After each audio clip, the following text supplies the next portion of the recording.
Okay, we're a little late. That's my bad. As people are jumping in, I will I will show why we're late. I'm trying to make this, and I'm trying to make it so we can draft and have a cool little background, and it's not quite right. You know what I mean? It's close. It just looks like not professional at all. Matt, what are your thoughts? Welcome back. Well, unfortunately, I don't have much funny to say here, other than yeah, that doesn't look great. But I think it's close. I think your heart's in the right place. I think your design's in the right place. We just need to figure out how to make the background truly the background, not the foreground. Um, Yeah, maybe make it clear or something. But it's there. It's there. We're close. We're close to having a fully professional enterprise. It's to sort of display our humor, which I guess we're a comedy show now. we've always been a comedy show. Hockey's always been second. But here, yeah, I'm just gonna try that actually because I can just do that. But if I do the empty background, I'm just gonna try. I'm just gonna save it and send it and You try it know, really quick. It's only gonna take a couple seconds. the Should I make world the is should I your make the oyster. squares? You think the squares should just get rid of and completely because I'm not gonna get them to match perfectly? Uh, I mean, Does sure, anybody as long as think? you have it saved somewhere, like that you can get it back, because obviously the squares will be Oh, useful when you have more time to figure this out. I think I just gotta make them a little bit. Let me just try this. You know what? I'm just gonna keep the squares, send it, and just see if it works, and then we can get started. But we're not here to really talk about me trying to figure this out on the fly. I can't even. Why isn't it showing me if there's anyone in here either? Am I stupid? Um. Uh, Okay. I think You know so. what? Actually, let's be smart. Let's both mute our screens.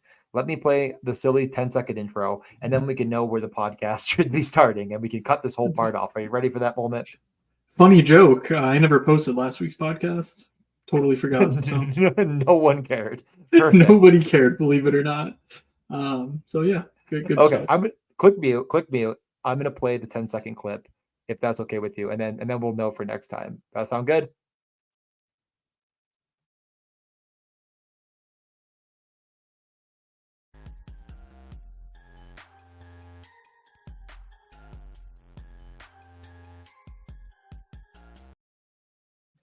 Well, I didn't update the the thumbnail, but that's fine. Welcome back to the Morning Skate Podcast. Air horn noise. Air horn noise. Sorry, I'm ready for the future. Um, yeah, we're back. Uh, how are you feeling? How was your week? I feel good. I'm ready to draft. We're getting more. We're getting more and more information around the NHL. A couple of trades of note, but just a lot of good stuff coming. NFL's finally winding down. Just the incessant drumbeat of every training camp in the world. Soon it'll be the NHL's time to take center stage on my Twitter feed, and for that I dearly look forward to. So yes, it is the best week though. U.S. Open. There's tennis on all day long, including right now. No, I'm not turning off the U.S. Open. I will be watching my TV that has Carlos Alcaraz on it. I'll be watching my iPad that has not Tristan Jari. Don't know. Nicholas Jari has Nicholas Jari on it. So no, I will not be turning that off for the loyal listeners. But this is a special once a year occasion. So yeah, it's a good week. Yeah, I'm I think I may have mentioned it, but I'm working a new job, if you would. And the guy that like he's been out a lot lately, just like vacation and like just on big business trips and stuff. And the guy that's like training me. And then this week he's like, "Oh, I'll be back on Wednesday. I'll just be out to the U.S. Open." I'm like, "Oh, okay, that's so cool." Actually, like I'm not that into tennis. I mean, it's fine. I have no problem with it. But I was just like, that is pretty cool. Yeah, I've never been. Jealous? Where is it? It's right. It's in New York. It's right up the road. It's 2 hours from me. I've been to the grounds that it's played on. Like I actually went there with Doug, the aforementioned Doug, who we end every show thanking. But I've been there with him when he came to visit me at college. My college was, I don't know, 15 minutes from there. But I've never actually been to the U.S. Open itself, so that's certainly on the bucket list. So yeah. All right. Well, why don't we just get right into the rankings and stuff? Let's try this one more time. Okay. Did it work? No. That isn't transparent at all. It's not transparent. It says it is transparent. You need to use, I don't know what program you're using.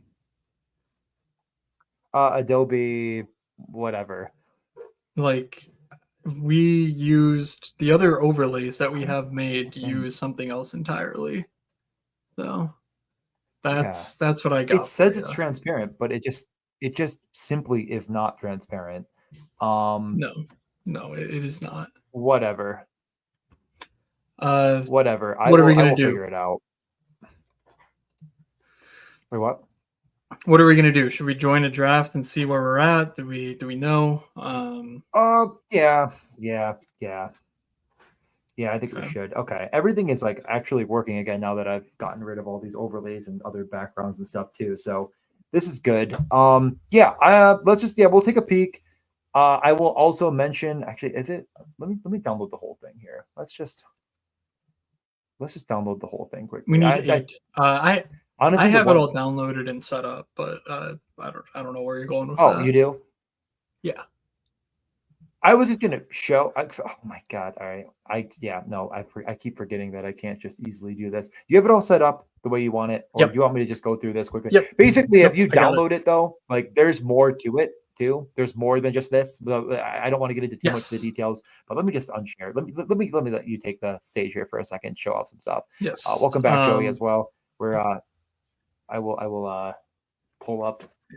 Sure thing. What up, Joey?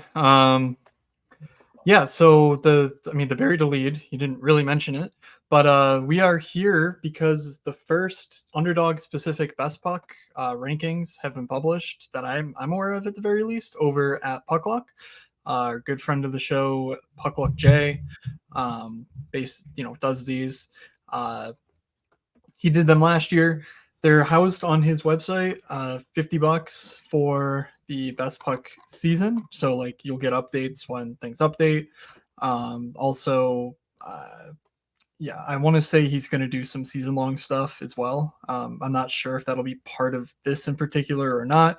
And there'll also be some articles. I'm not sure what, who's contributing what specifically, but we wanted to sort of just showcase what the rankings have, some of the takeaways from them, and more importantly, like how I think you should use them. Because, frankly, I could tell you, hey, it's ranking season, upload the rankings and then just auto draft.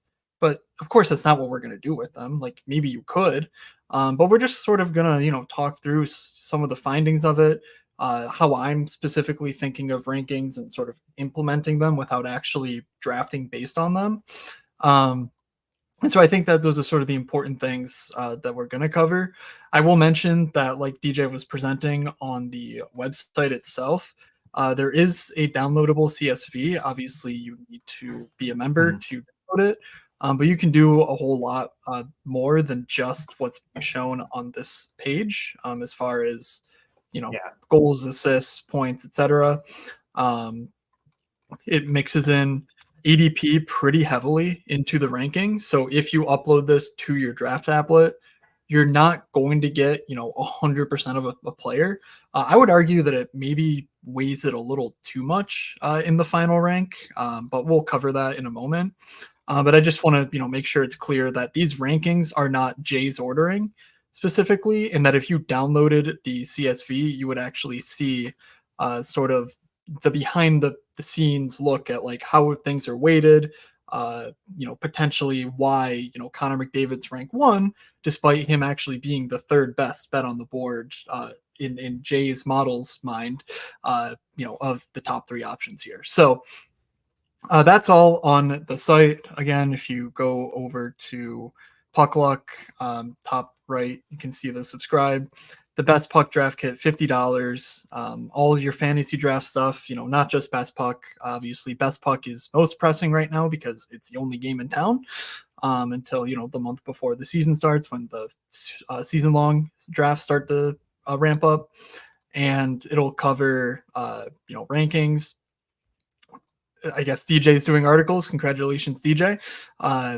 Projections, player correlations and also some draft analysis courtesy of Jay.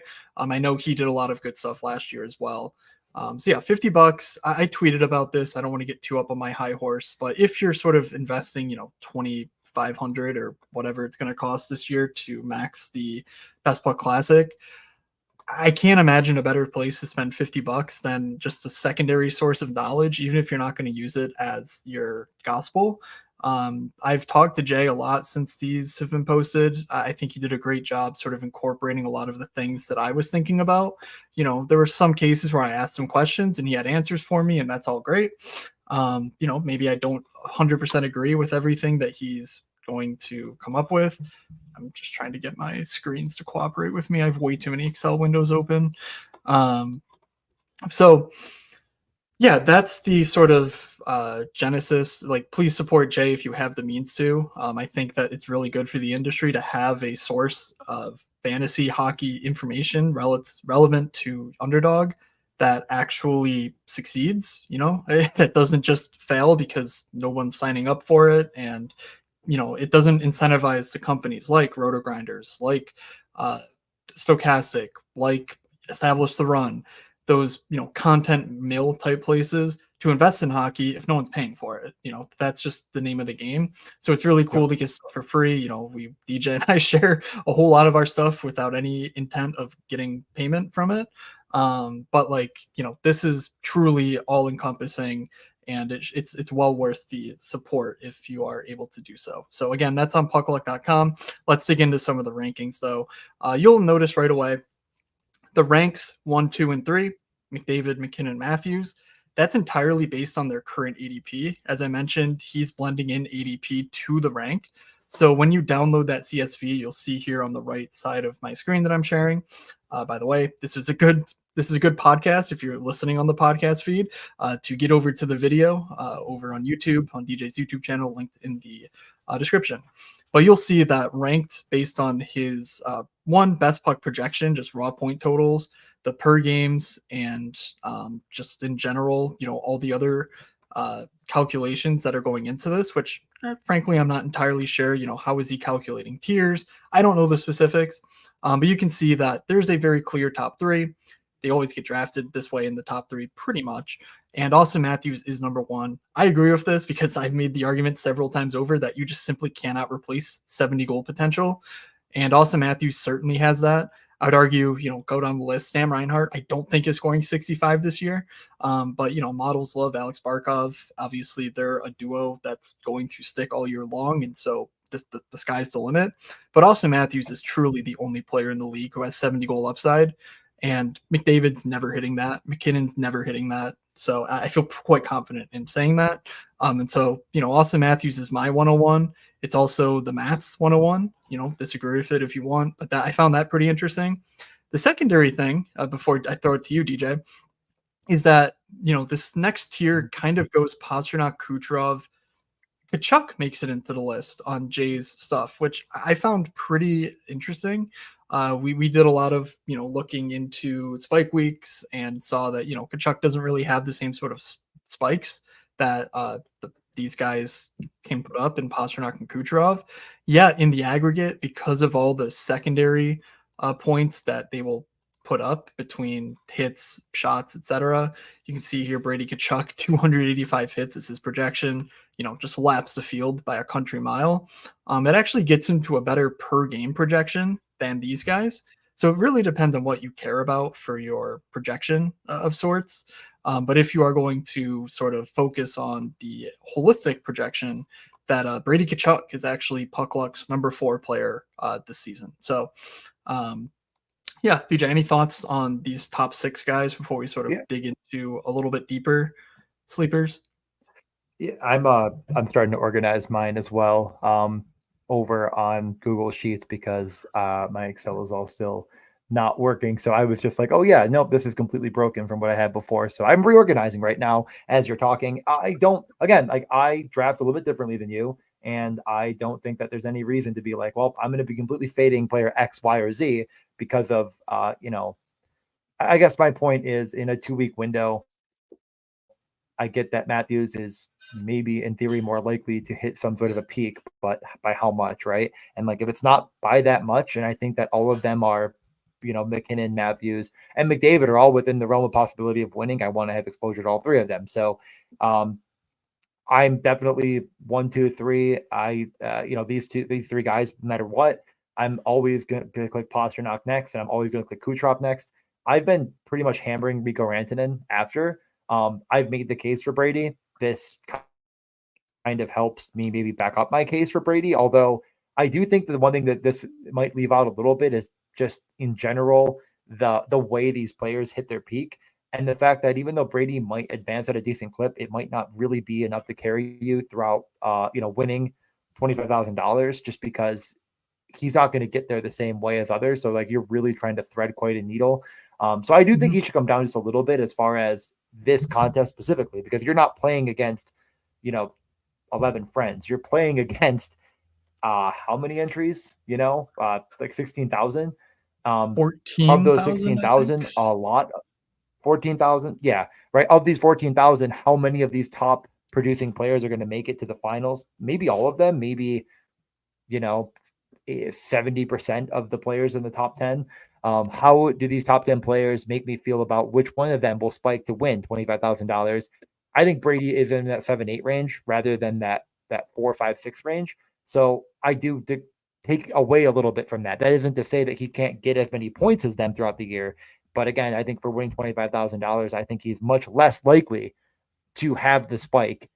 And you Yeah. can't say that like, oh, well, you can't have both, right? So, okay, I think that's the longest Yeah. winded way of saying why it's hard to, yeah. Okay, go. A good rule of thumb is that it's inherently more valuable to your team to have a player that, in a theoretical example, scores 50 one week and 10 the next, just, oscillating week to week, than it is to have a player that scores 30 every single week. Because, yes, they count the same in aggregate, but because you're going to have other players on your roster, theoretically spike as well, that 50 pointer is always going to separate you from the field versus some weeks you might have, especially at, well, maybe not at wing necessarily, but at center, and, thinking of center, you might have a center that goes for 45 and, 3 wings that go for 35, and that 30-point week doesn't count for Brady Tkachuk.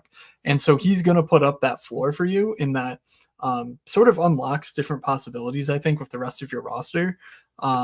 Just thinking through things, if you're really into Brady Tkachuk, I think you should be more interested in going, the 4 center builds, the 4 goalie builds, and just saying, I have 6 wingers because I have Brady Tkachuk who may not spike as much, but I'm going to hunt for spikes at other positions, and I'm going to use Brady to sort of just keep my wings scoreable all season long. So that's just one way I would think about it. I still don't think this really sways me into drafting him over guys like Kaprizov, Rantanen, and definitely not, Kucherov, Pasternak for sure. Just sort of catching out some of the comments here.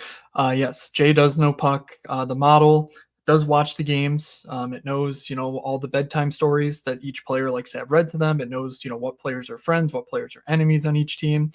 Certainly, a lot of puck knowing went into these projections, including some stuff I'll have to cover as we get further down the list. Tom, I cannot believe you got Matthews at 5. I am so jealous.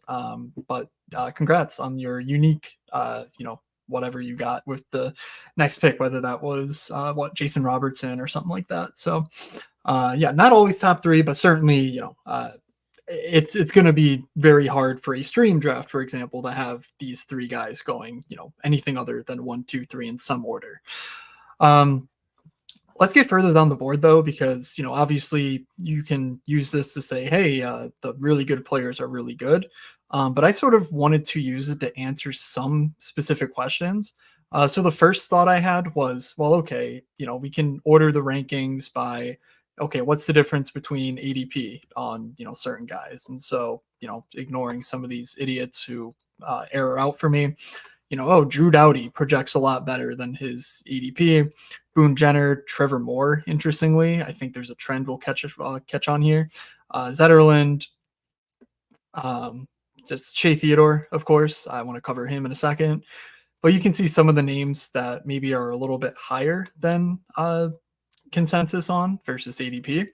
And then some of the guys who are a little bit lower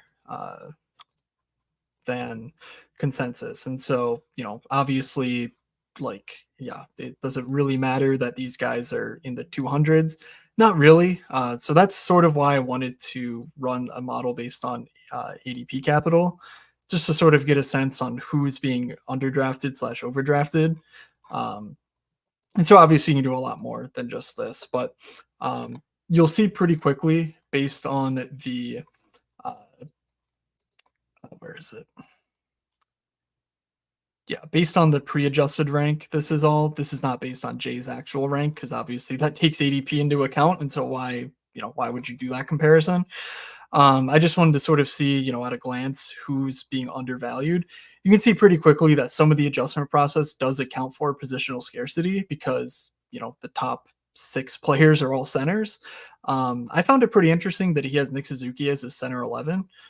That's obviously against against the grain. Well, maybe, hold on. That's definitely against the grain, right? Who the fuck is center? Yeah, Nick Suzuki 114 There's is no definitely way not he's center 11. 11. Yeah, I was gonna I say don't know. he's like, Yeah. honestly, I was like, how could I figure this out? It's right here. He is right now ADP center 23. Okay, great. So yeah, that is exactly what By I was ADP. getting at. And so like that, I think this is where it's more useful than just ordering it straight by ranking and drafting off of it, is sort of, investigating these cases of like, okay, what does the model see in Nick Suzuki that basically Nick Suzuki has not shown before, thus making him, leap up the board in this dramatic of a fashion. And it sees the possibility for a 40-goal season from Nick Suzuki and actually projects it, which I would be, hard pressed to agree with this. But an exercise you could do is, for example, look at his stats alongside both Slafkovsky and Caulfield. Maybe Nick Suzuki scored a lot more of those guys on his wings, and so his season-long stats might not look as impressive. So clearly, I think this is a little high, regardless of how you get there.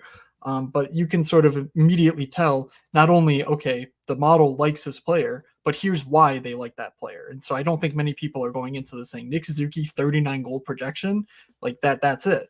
But that just sort of helps you pretty quickly assess like what the model might be picking up on. And so you do the same exercise further down. You see some wings, and you see some goalies, of course. This was taken before the Demko news. I'm not sure if he's updated for Demko's preseason unavailability. It says 57 starts. That seems pretty unlikely if he doesn't skate until October.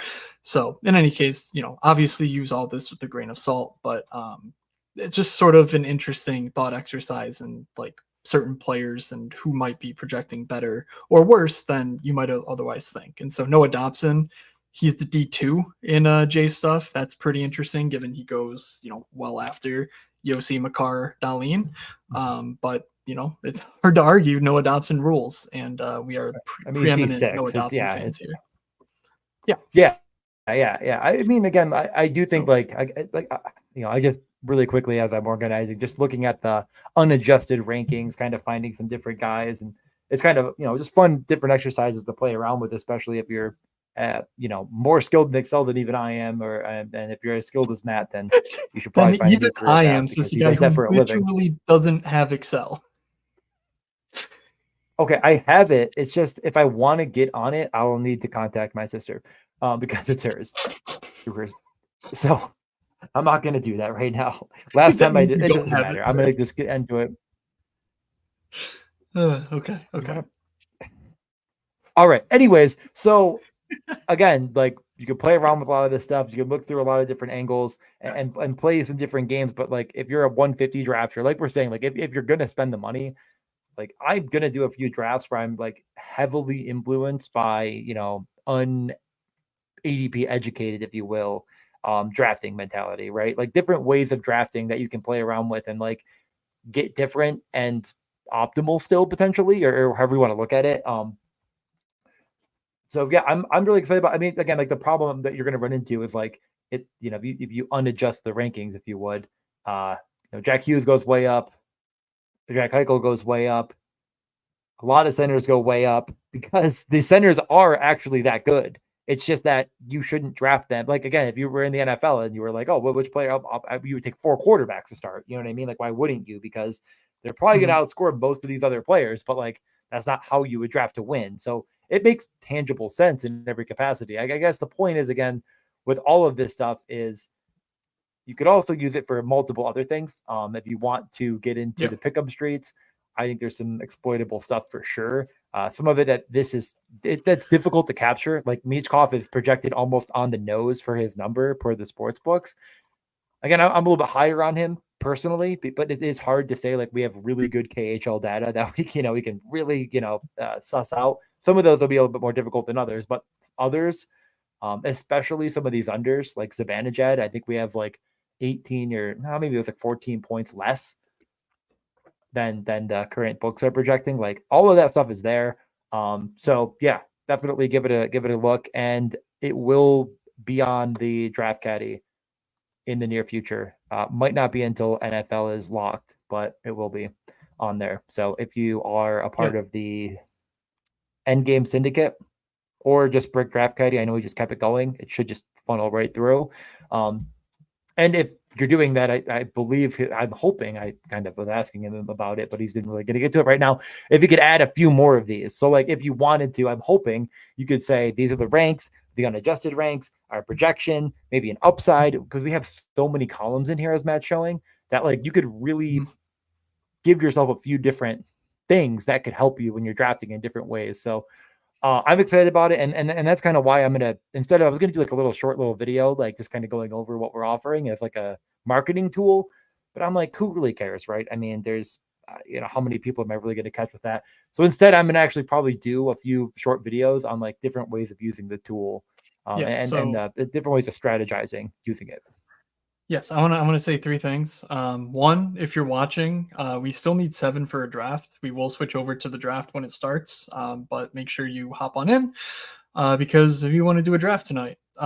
Second, I want to make it clear. Just I don't think it really matters to many people watching, but as of right now, I have no personal stake in Puck Luck, at least as far as I know. But I'm stressing supporting it because I believe that it's a good thing to have in the industry. I know DJ is a bit more personally tied to Jay and Puck Luck, and of course, we're both hoping for Jay to succeed in his endeavors here. But I just want to make that clear in case it sounds disingenuous or whatever, since obviously DJ is involved. Actually, let's say 4 things because I want to get to Tom's questions later. But Alexis Gagnon. I'm DJ now.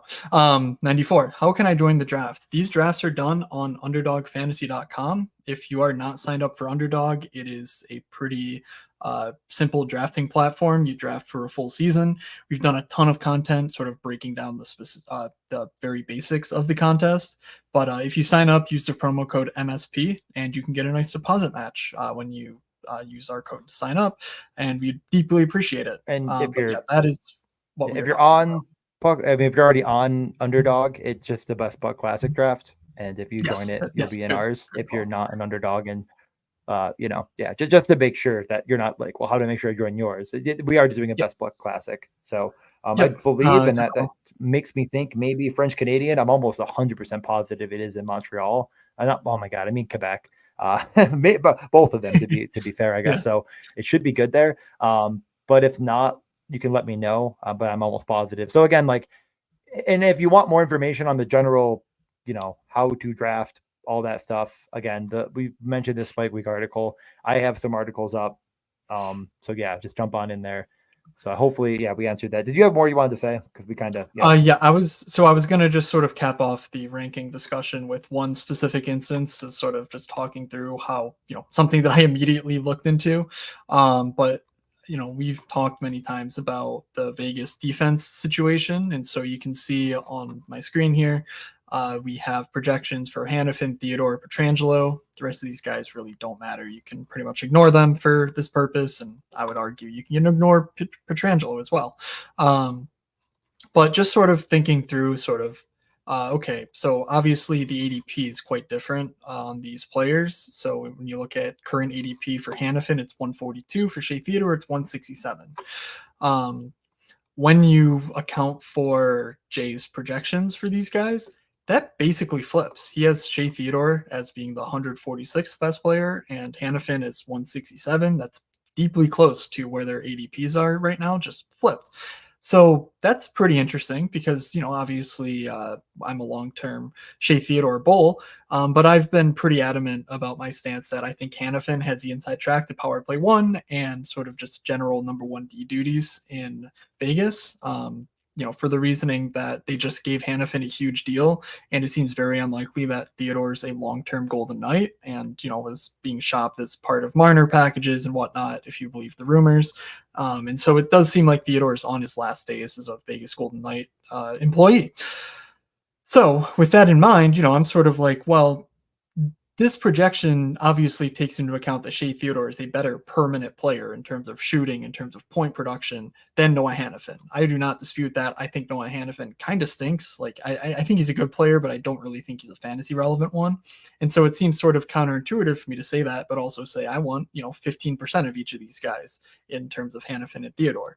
And so I asked Jay, just looking through the situation, is something with Shea Theodore's ranking based on the fact that he is, power play one in your model and that he was power play one last year, so on and so forth. And so you can see that obviously part of it is just that he's simply projected for more points. But Jay got back to me and said that he projected 186 power play minutes for Theodore and 129 for Hannafin.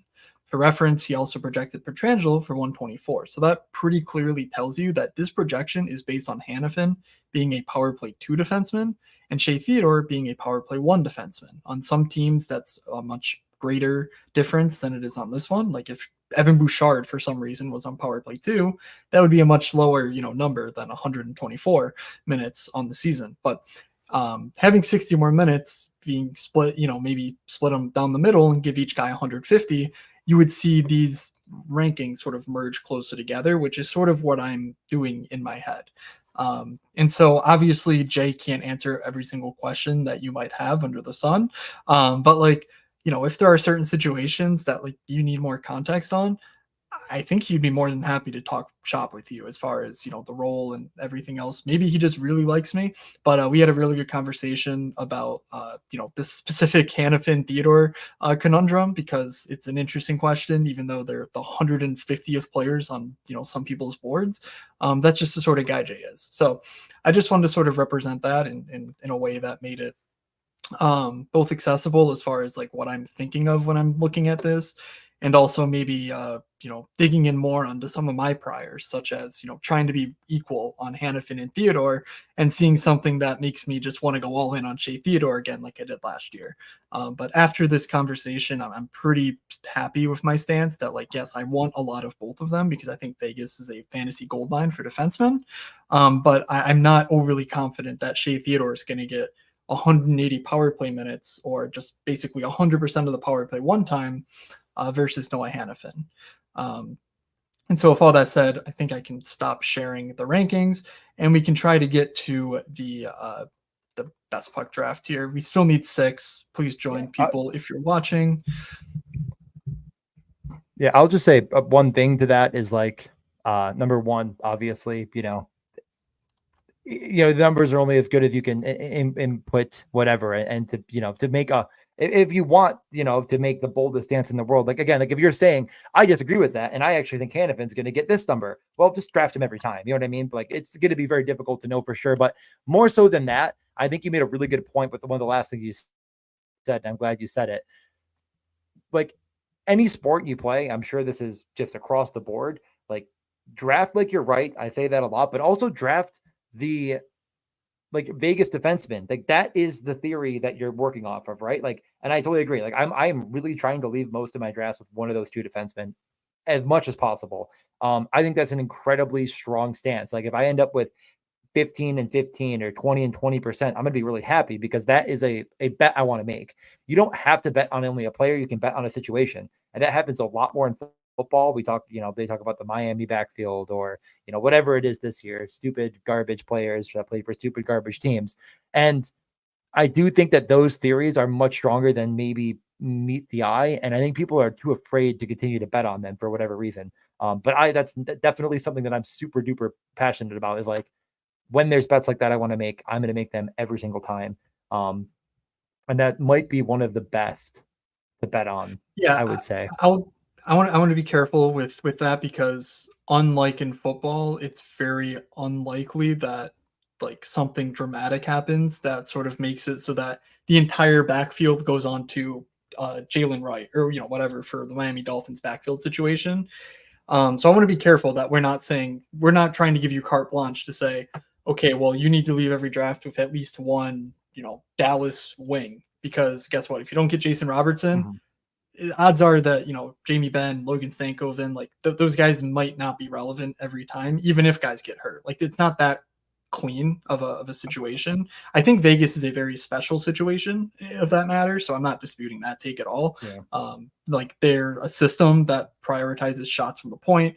They give a lot of block shots in Vegas. Their scorekeepers and whatnot. So it's very clear that like that's a good situation. Just setting aside the players. Um, but yeah, we're not trying to say, okay, well, Pittsburgh centers, and then you miss on Sidney Crosby and Malkin. You go, well, okay, Lars Eller, or is Lars Eller on the team? I don't know. Like, obviously, that's a bridge too far. We're not saying that, for the uninitiated. Yeah. Okay, Let's get to so this question we about, have do we think, wait, what were we gonna say? we have a lot of questions to just go through. So in order, I was going to go. Oh, well, why not, huh? Why not go in order? Yeah, honestly, we just covered a couple of value D-men right there. Kudos to us. I will say Olin Zellweger is a guy who I plan to get pretty high on if the camp news breaks right for us. I'm already, overweight on him, and he doesn't get drafted every time either. So, 11% is not against 8.5%. It's against 4% of the field or something that drafts Olin Zellweger. So that's a guy who I really like out of Anaheim.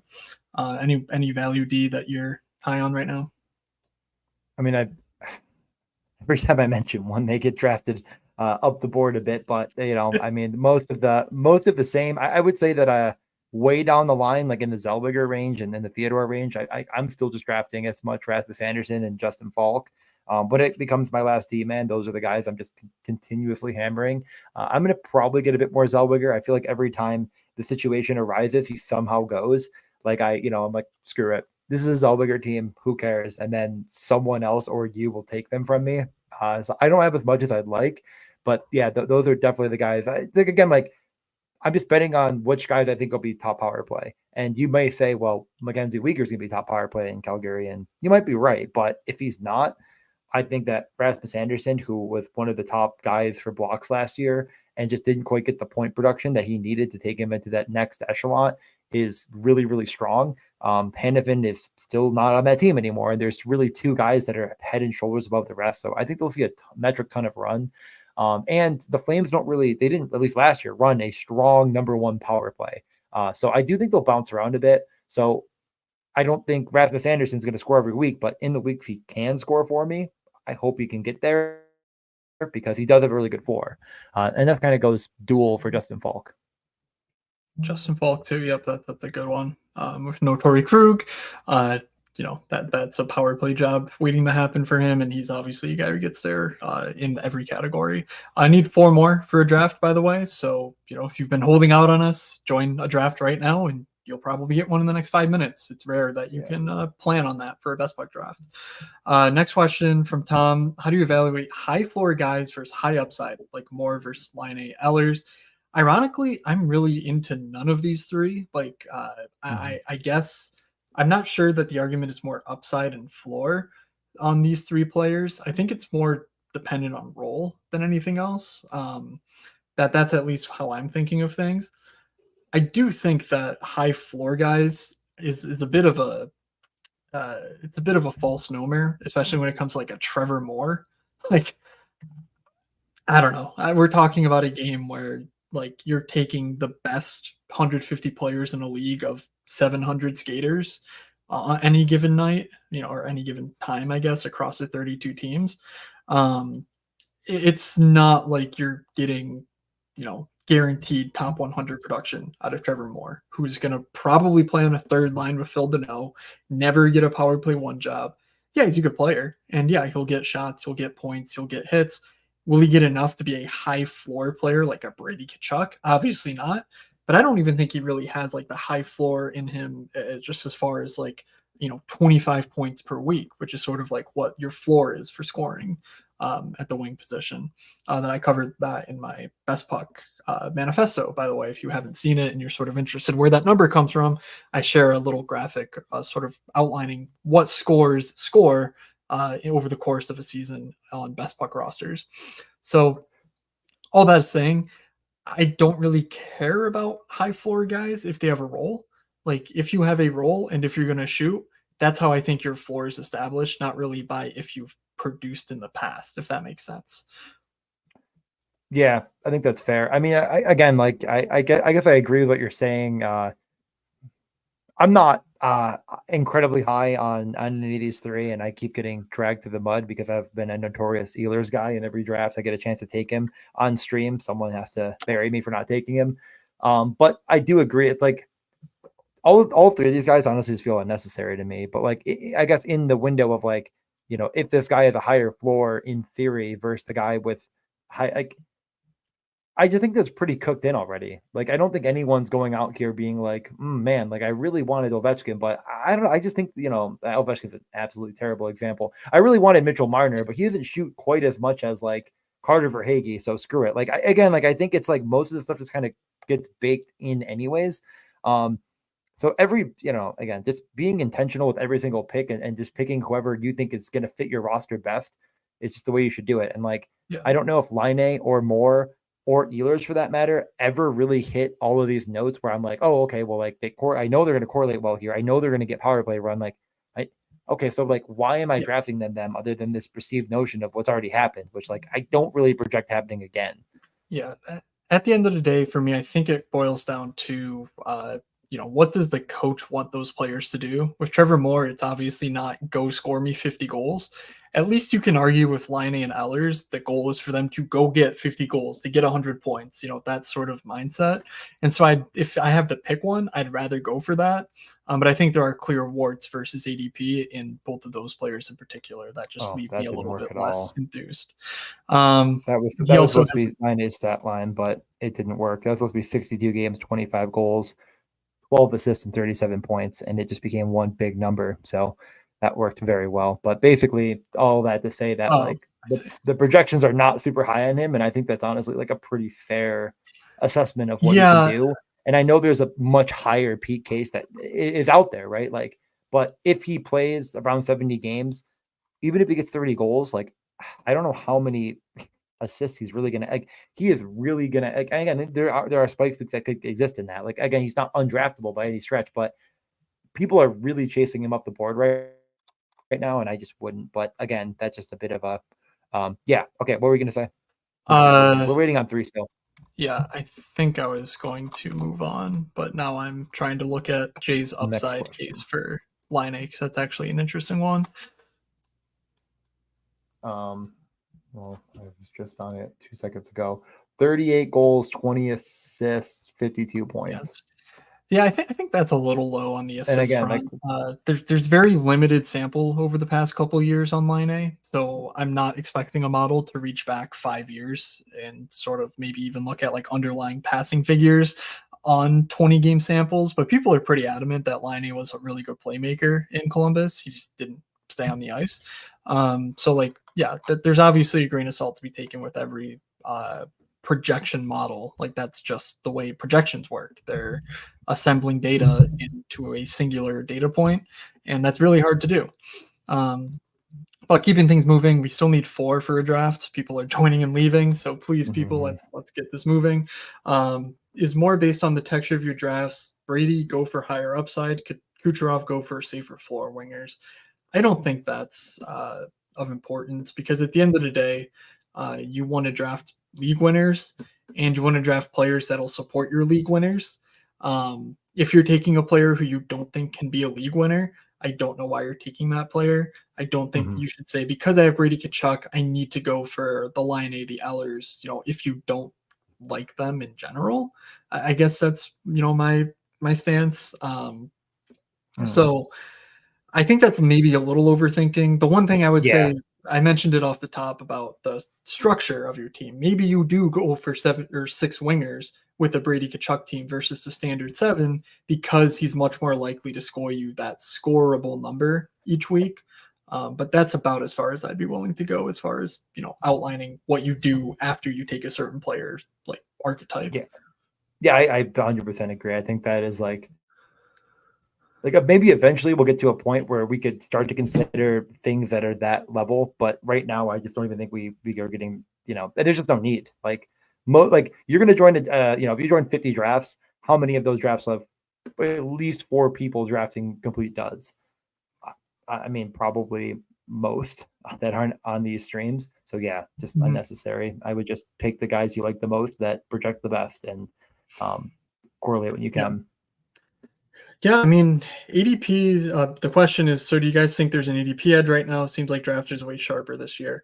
I mean, I do think it's going to just continue to get better because every sport is going to get better as far as projections and ADP and whatnot. I think we've got a long ways to go for ADP on lots of different players. So I would not be reticent to if you really think a player who's ranked 80 should be going in the 55 range, if you want to take him at 74, I'm not going to crucify you for it. Being heavy on player stances like that, I strongly believe is one of the biggest edges that currently exists. But in general, it's obviously getting harder. I will not dispute that. And the main time to get ADP value is in the first week of the contest when I'm sitting here drafting guys like Elias Pettersson at 15 overall. In some instances, like last year, we saw Willie Nylander went in the 70s or the 40s or whatever, and he ended up all the way at like the 25 range toward the end of the draft. And so like guys like DJ took advantage of that and built super teams off of that. So right now we're sort of in the middle range where we don't have a ton of news, but a lot of the fat has been, kind of fried out of the starting ADPs. But yeah, definitely getting sharper over time.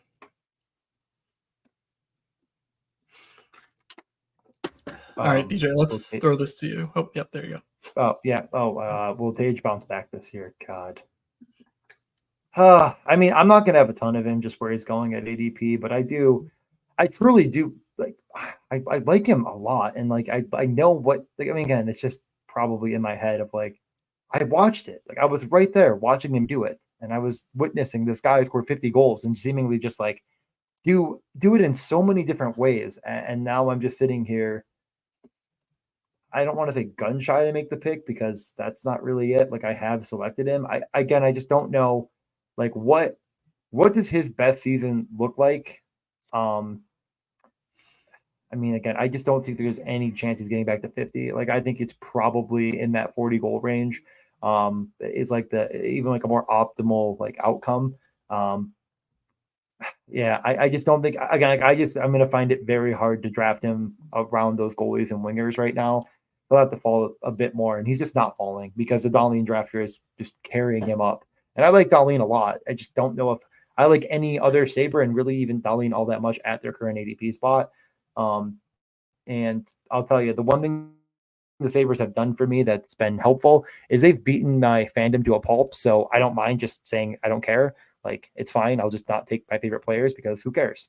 They're going to break my heart anyways. So yeah, it's not a factor of if these guys are fantasy relevant or good. It's just, I think the pedigree of Tage Thompson and the correlation of Rasmus Dahlin are bringing him up to a range that is just very unlikely for me to think he's actually going to be a high advancing center.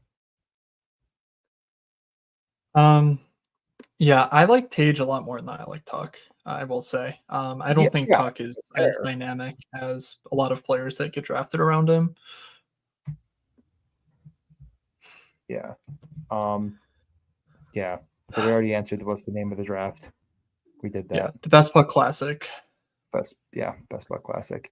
We talked a lot about Demko last week. Not much new information has come out as far as I'm aware. What I've seen, I posted in the Discord, and it didn't really change much for me. I'm pretty worried about Demko.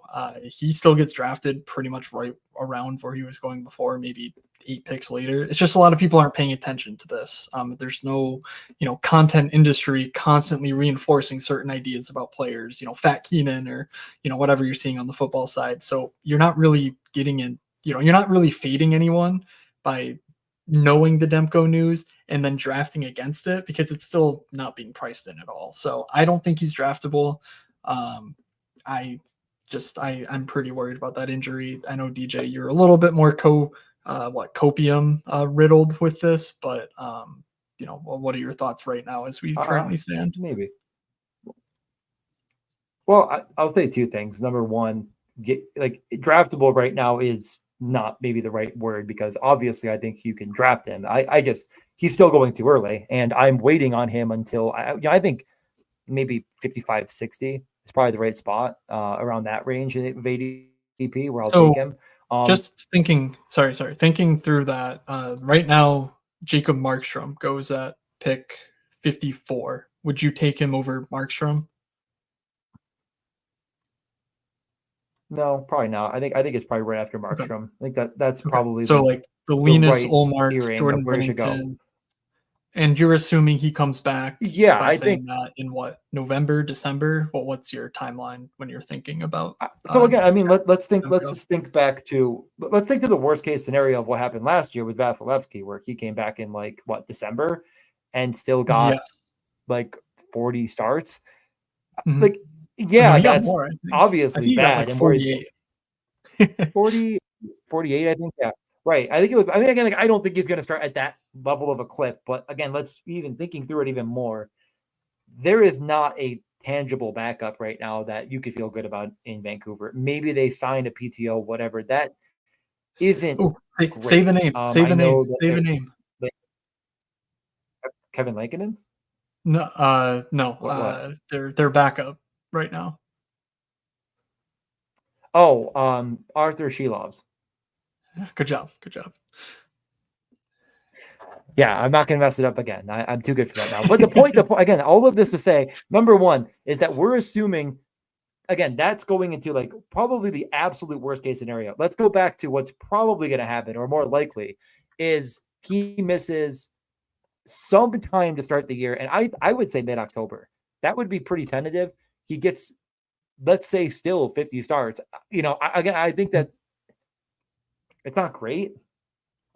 It pushes him back just below Markstrom. And if we get, and I can put the news we have is not, and like if you listen to 32 Thoughts, Friedman was even more like, he didn't seem at all 100% on these reports that like this is bad. It was very much more like I would, they're being hesitant, they're being quiet, but he did play. He was on the ice. He was on the ice ready to play. They did not play him.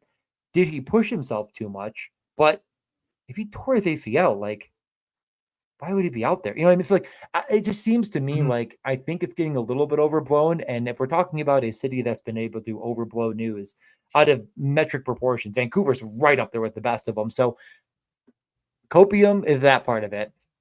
I say he's back mid-October to end of October. And in that case, I still think you bump it back a little bit, but yeah, not a ton.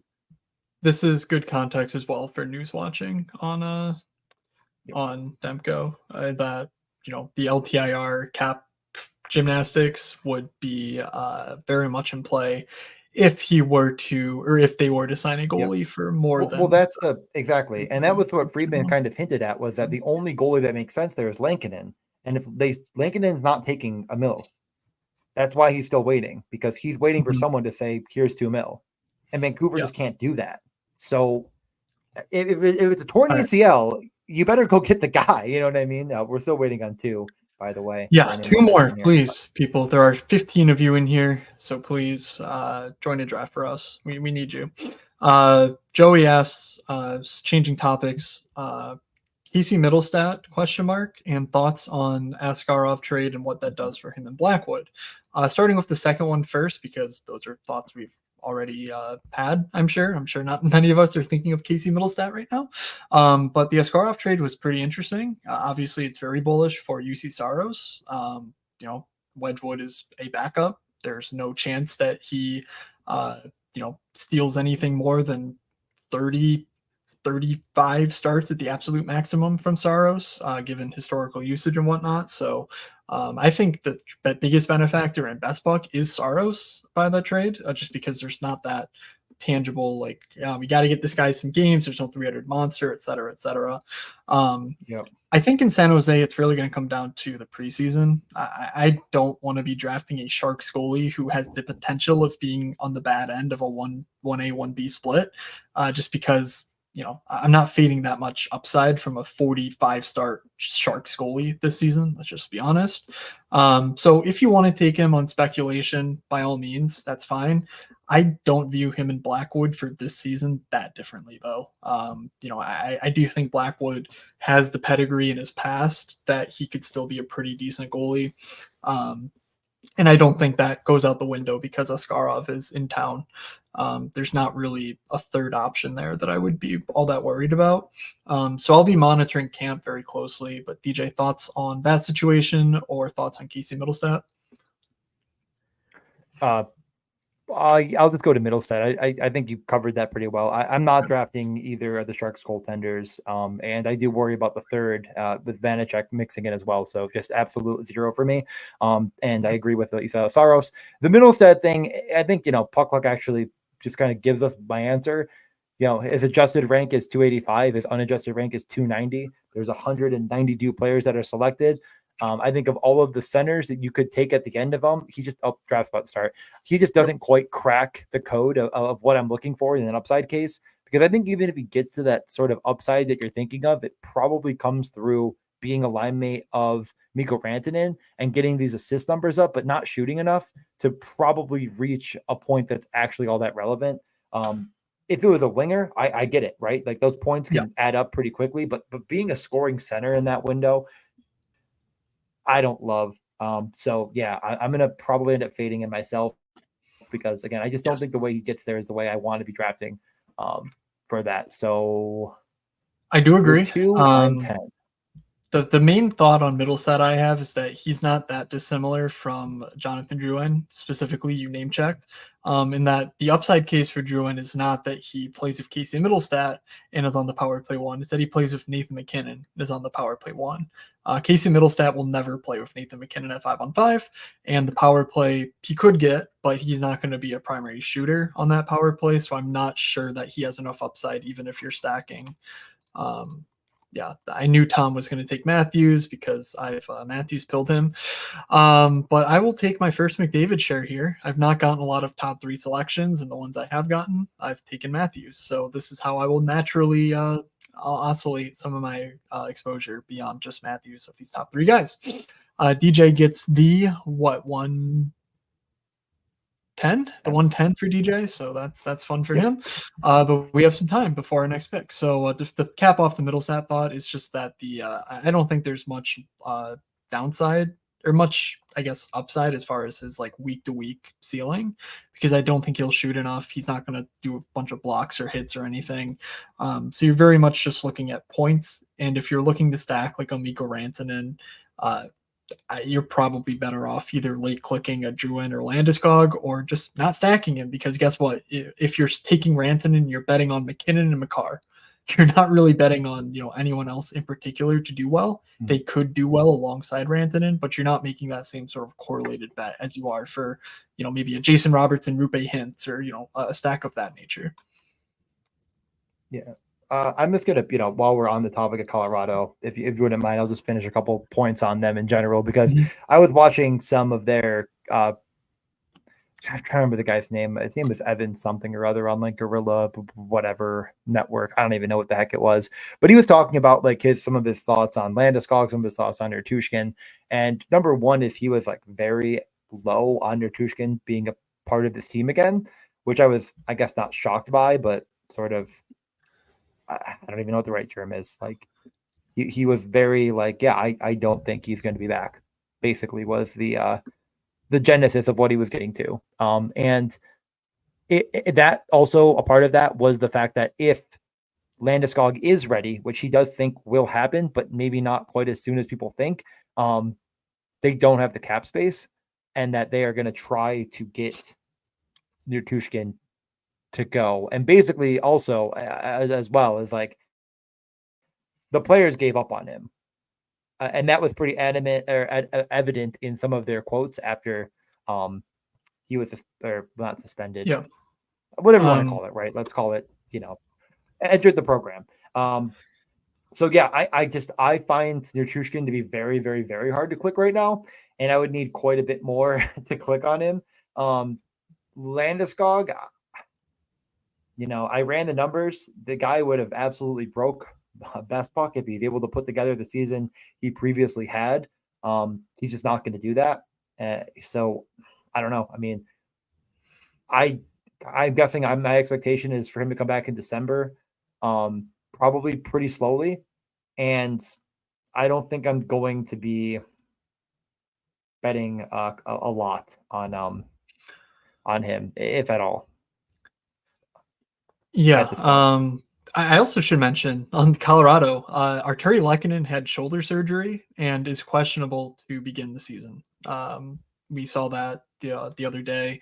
We actually saw it on July 1st. I saw it mentioned that he had shoulder surgery and that his start of camp was in doubt, but didn't really internalize it. But we saw this week that they started their player organized skates, and Arturi Lehkonen was not on the ice because he had shoulder surgery. That was all reported on, and so that makes it much cloudier as far as what wing you're stacking in Colorado. So yeah, I'm not overly worried about any particular player. Even Nichushkin, Cliffy, and Josh on the Stochastic stream that they did. You should check that out if you're interested in this type of nonsense. They discussed in pretty great detail the Nichushkin situation and kind of came to the different conclusion. I don't fully agree with it, but they certainly made the case that McKinnon's checking in on him allegedly. Like some of the players and maybe some of the key players that know that that Nichushkin offers something that maybe others can't offer. And so there's there's at least a chance that Nichushkin comes back to be a top 60 type fantasy option, and he's not going there right now. So it's definitely an upside case that you could make, but I'm not fully buying that either. So wow, that's a lot of discussion for a team that has three of the dragons of the league, and we talked about none of them for any stretch of time. Well, okay, obviously that you don't even need to. I mean, they're obviously barring an injury, going to be very, very impactful. And then the other player that was also mentioned was Lehkonen, and will he be ready for game one? And it didn't seem overly optimistic that he'd be ready on opening night for Colorado. You're not really drafting him as if he's going to win you the league, but that did kind of suck. And he also, the guy, I'll find his name, was what? Arturi Lehkonen? What am I saying wrong? Said this. I literally said this. Okay, back to you. Yeah, we talked. Oh, you did about the shoulder surgery, right? But again, yeah, you did. You did say that. I agree. You did say that. You absolutely said that. I'm just saying he did confirm it, that he was not optimistic that he would start. Does that help you? Anyways, though, I don't know. But I don't know. What I was getting to. Let me get to my point. Let me get to my point.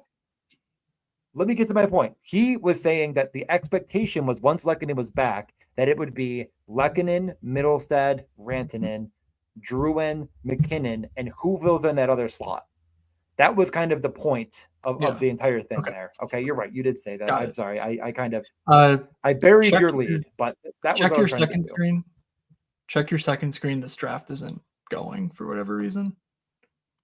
Oh my God, why? Okay, it works. I can't just have it easy. Oh, I know. I can't even describe it. Like I have my draft above it. That doesn't matter. Nothing matters. I honestly, this has been one of the toughest clicks. Boldly, Timo, and Kempe. I love them all so very much.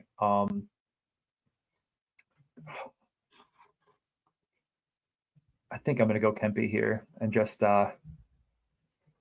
and just move on. But I think it's because I have a lot of Timo now.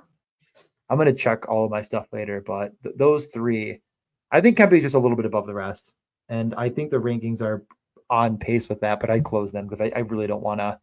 I don't want to make my stream any slower. What are your thoughts?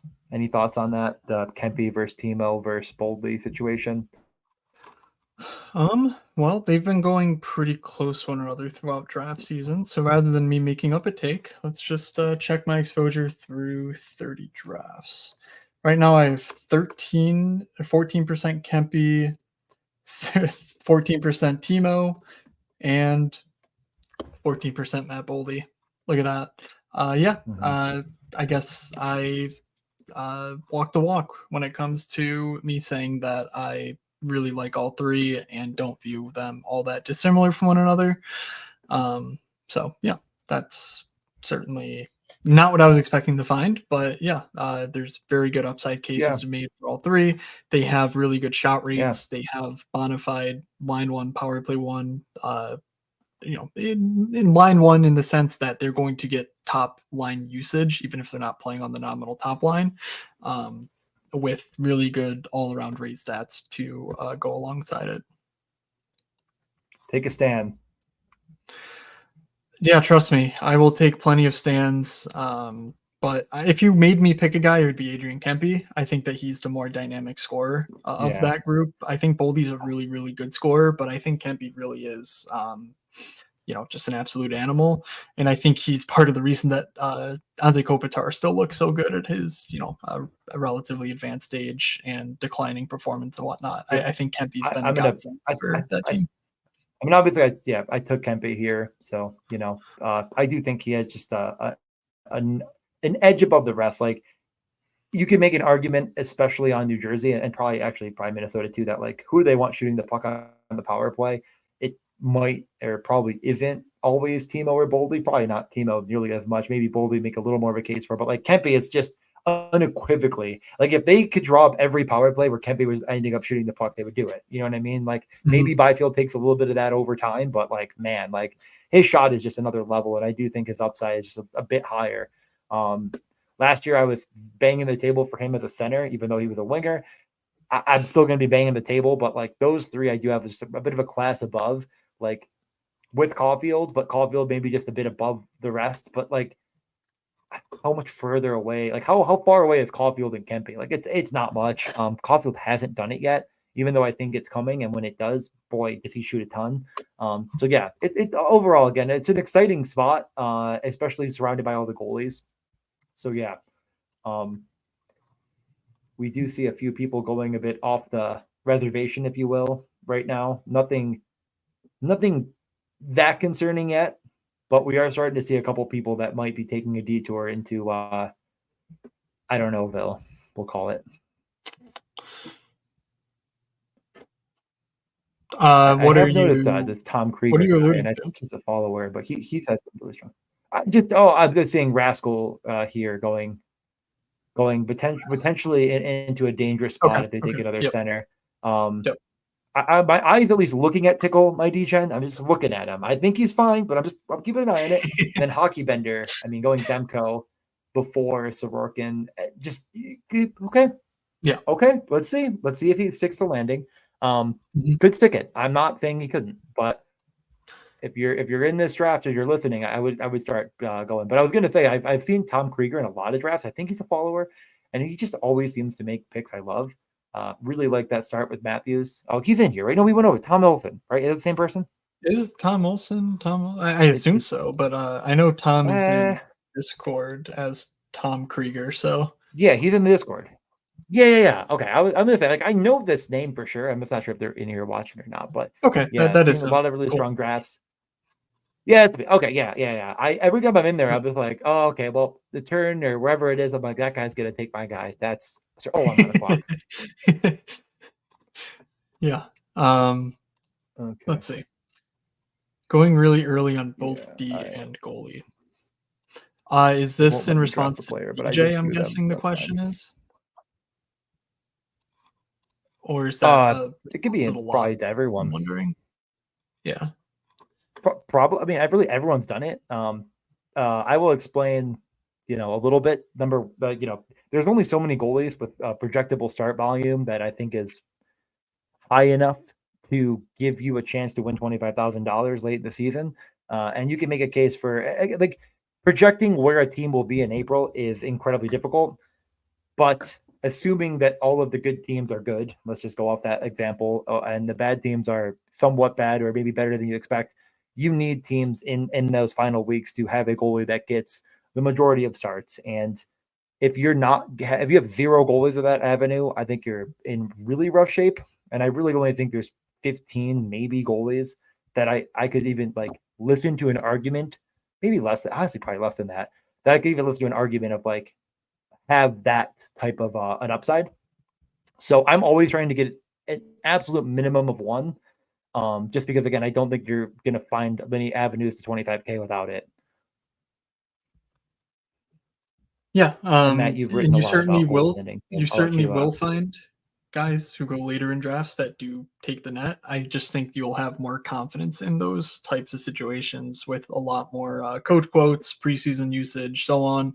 And of course, a lot of it's just luck. And if you want to take a chance that your third goalie is a backup who just so happens to be the starter by March, but by all means, go ahead. I just think that I'm getting better 2v2s because I like a lot of guys who go around 14 at the wing and center position, and especially defense. Versus I don't feel that differently about the goalies that go there. Like they're all just pretty bad, and so I'm just not that interested in it. With my start, because I took Saros and a Markstrom back to back, like or not back to back, but pretty early on. I feel pretty confident in that goalie room. So I am gonna, pass on the Darcy Kemper types like that range, unless they fall, of course, in which case I'll snap them up. And focus on some positions that are not Connor McDavid that I need some help on, which obviously is wing and defense right now. So that's sort of where my head's at going into this turn. Yeah, say a couple more notes, I guess, in general. I did the Forsberg and Yossi situation. Just, I mean, why not? I'm not going to have the most in the world probably, but I'm going to have some of it. I do think that one note that I'm kind of continuously trying to like put in my head is like I need to go earlier on center, just because I have gotten away with it before. Doesn't mean you're always going to get away with it, and like I think that I've been very, very reluctant to take any of these centers that have this ceiling, because I really do think that like after Jack Hughes, it's not all that obvious. There's a couple guys I like more than others. I was actually probably going to tee up Jack Eichel at 58 if he somehow got there, but he didn't. So whatever. That's going to happen a lot. But yeah, defense early is not a strategy as much as it's just a part of the Forsberg Yossi. Like, I love that combo. I mean, I get that there's more chefs in the kitchen now, but if Nashville is really good, I don't know how much it'll really matter. Like, Forsberg will still shoot a ton. I think that people kind of talk themselves into this scenario of like, oh boy, like how many shots can go around? And I'm not that high on Stamkos. I think Marchessault is, he's fine, but I don't really think Forsberg's going to see a ton less ice time. Like, I think their bottom six is just going to kind of, not be nearly as used. But I don't know. All this to say, I guess I'm still really high on Forsberg. Anyways, I already kind of said the point about center. I think that I should be going a little bit earlier, especially as like more slappies join in, just because they're not going to care about position and they're going to take 5 centers. And I'm going to get absolutely buried. And I think you need to be cognizant of that. Like, there's already, and Joey, going with 3 already. So even some smart people sometimes can do some wacky stuff.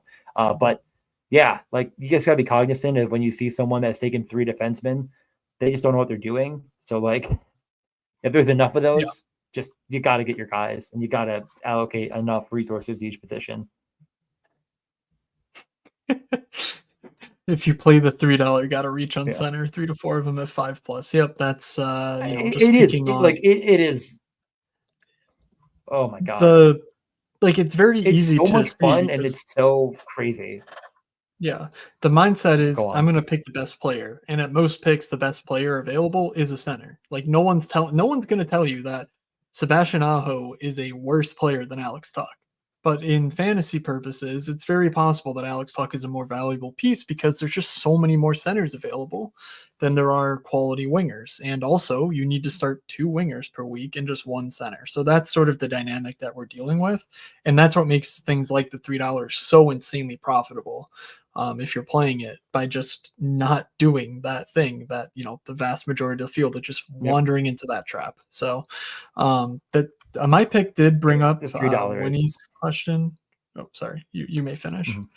Oh, I was gonna say the $3. Like, Matt, I know you're not drafting, but like, holy heavens, like, it is absolutely insane. So, like, you just get in there and you're like, you just can't believe what you're watching. It's a massacre.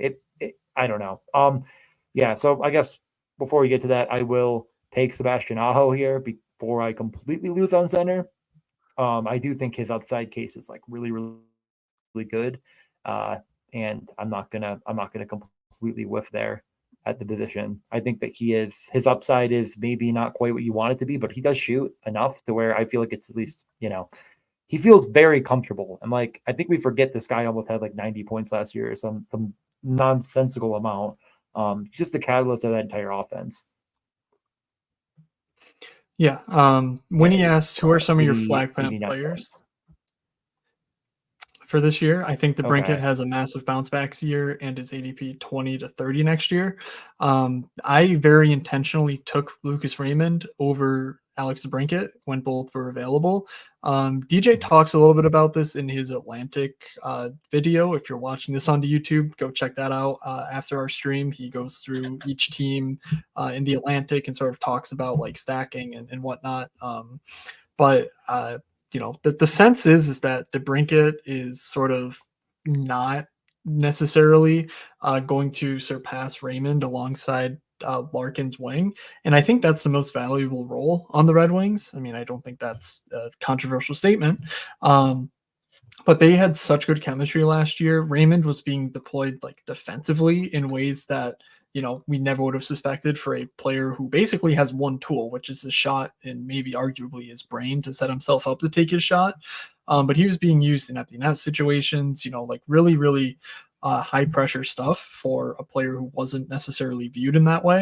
And I think that speaks to the chemistry they have. Yep.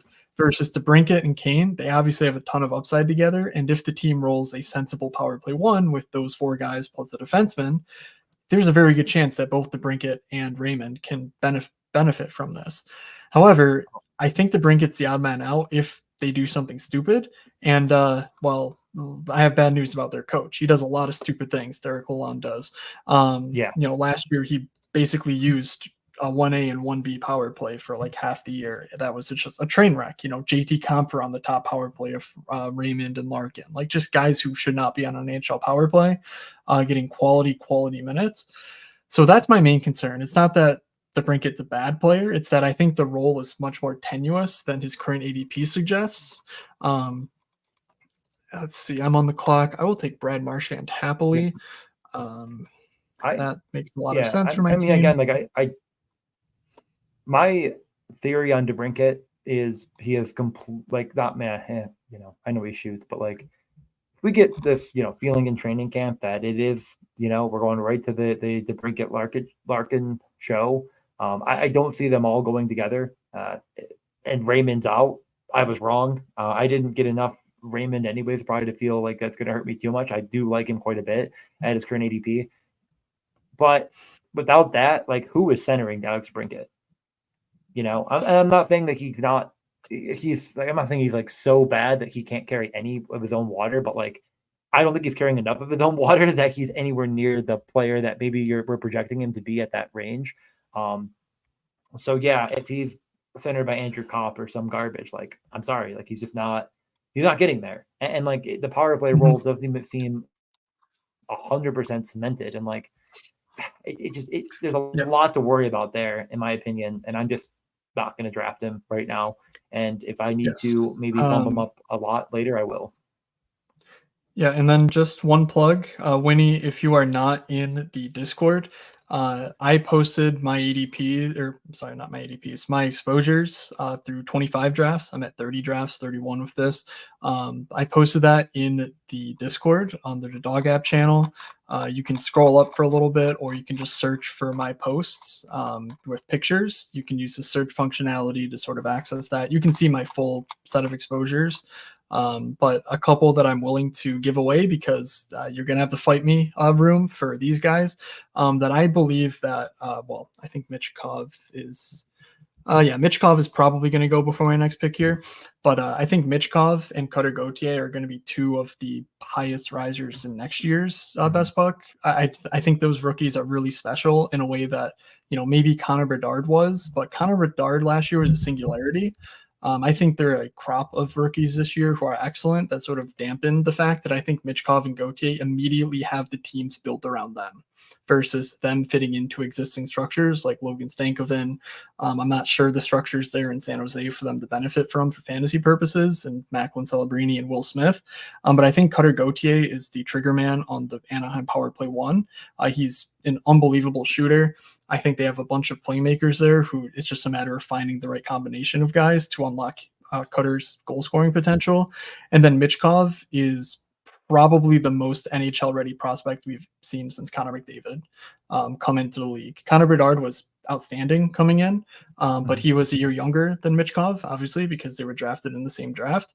And some of Michkov's stats overseas are, you got to see them to believe them. They're unbelievably good for a player playing against men at age 17 and 18 in the KHL, which is a better league than the SHL, than the SM Liga. And I think there's a clear role for Michkov in their top six, alongside Tippett and or Konechny. So that's sort of my reasoning on those two guys. I will. I mean, I will say a couple notes to everything you just said. Starting with Michkov, I'm really high on him, but I will just say that the Vegas books have met 47 points. They're not stupid. He is for sure. in, obviously a situation that isn't maybe perfect. In Philadelphia, there certainly could be better. Like if he was on the line with Crosby or something like that. Obviously, I don't think it would be always overlooked. I think the 115 range is correct. I have him, right around where he's going. I have I think him and Byfield are kind of both a very similar case in a different way of looking at things, where the role seems to be opening up for Byfield and the skill is obviously there. He's just not coming from a professional league. He's kind of finding his way in a professional league. I love both of those players. I do think here, though, I am going to go with Byfield just in case he does correlate with Kempe. I already have a ton of Jared McCann, too, which is a guy that I'm going to pass on here because I've taken quite a bit of him. And I'm just going to say, most of my Byfield is coming with Fiala, but I don't mind grabbing a Kempe Byfield. That was what they did last year. So this is just to say, again, even if you love a player, if it's pretty close, I think you go with the correlation. If I had Konechny here, I wouldn't think twice. If I had Tippett here, I probably wouldn't think twice. I'd go with Michkov because I do think that it's not that far off that you don't want to be more intentional. So again, it's not just these are my exposures. These are the guys I love. Take them every time and then win. I do think in a situation where Byfield is that huge riser we're talking about, potentially, going from winger, whatever he's going, 52 up to 18, someone's probably coming along for the ride at a pretty good level. And even if it's not that big of a rise like Kempe, but if Kempe just reaches his value and you find that right correlation in the finals, that could be ultra impactful. So just to make an extra bet on the bet. Maybe I went too deep in the weeds there, but hopefully that was helpful. No, I think that's the right way to think about it. Not overweighting the correlation, but using it as an easy way to sort of flatten your exposures. If you have 30% of one guy and 10% of the other, and you say, well, I do like the guy at 30% more, but maybe not that much more. Taking the 10% guy with correlation is a clear and obvious way to enhance your portfolio and sort of flatten things out. I'm wondering if Joey's autoing here. Just given the because he got Sid well after ADP, so I'm wondering if he's autoing. We'll know if he takes Barkov Skinner. Was he? No, we take no, Skinner you're right, but that was with Verhaeghe. That was with Yeah. Verhage though. Yeah, Rust was also with Crosby. I would like he's No, either no, I went with Wolf. he's queuing guys I up. do He's think going for it. Okay, okay. I think he's queuing guys up. That's what I think too, because yeah, I don't know. I mean, honestly, I kind of do feel like, and kind of goes against everything I was saying before, but like I don't really even hate the idea of like betting on DeBrincat here or Raymond. And I guess you took Raymond first, but like kind of going with a guy that again, like I do think there's a situation where DeBrincat reaches value there. I just don't think I know that's true right now. And if I don't know that's true, I'm going to go off with what I believe to be correct, which is Raymond is better. And like I normally the bet is like it's not like you get the situation like you had where you make the decision. Like DeBrincat goes first most times, Yeah. and maybe that'll flop over time, but it's not right now. Um, you went with John Carlson to go with Ovechkin, I believe, correct? And now you're Yes. back on the clock Yeah. again. Um, I'm going to pass over some players I like more just because I know I have no Elias Lindholm and Brad Marchand, and I don't necessarily think that that's the correct pairing in Boston, but there's a chance it could be, and I do want to get my Brad Marchand exposure up because I think after him, it's actually a pretty decent cliff winger wise, like just relative to the guys right around him in terms of Hagel, Kane, Vetrano, Rust, I guess Batherson, Nachos are in that range. I think Marchand obviously is getting older, but I want to, I want to capitalize on the fact that he's going to be a power play one, line one, 19-minute a night type guy. And I think there's a chance that they go Lindholm, Marchand, Pasternak, which would obviously be the nuts to pair with a McDavid draft where, okay, Pasternak smashes, but I'm benefiting from that in the playoffs by doing that and also having Connor McDavid as my trump card. And then, of course, layering out additional minis into my roster. If I were just drafting players, I honestly probably would have taken Buchnevich. Maybe was Genther on the. He Uh, before you took no. Carlson, then Gunther Yeah. went, Yep. So but those not were the not in the players I was transaction. considering at my picks there.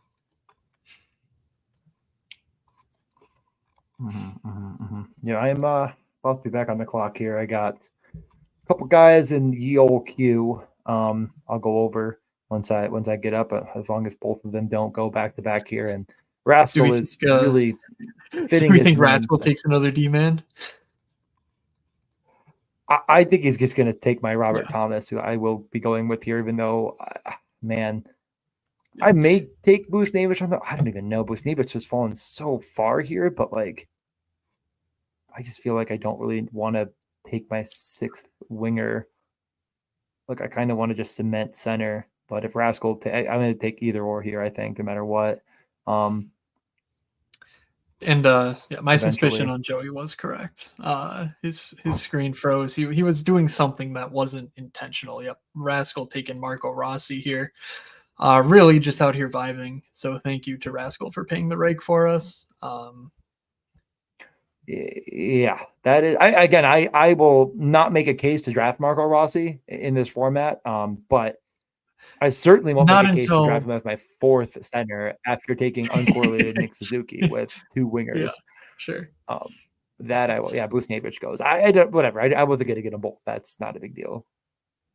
Um, The, yeah, Marco Rossi's the classic player where even if you do like him, you just can't take him until we get to camp, and he's centering Kaprizov for 2 weeks in camp. Like that. That's the only way that this guy is draftable because we're not.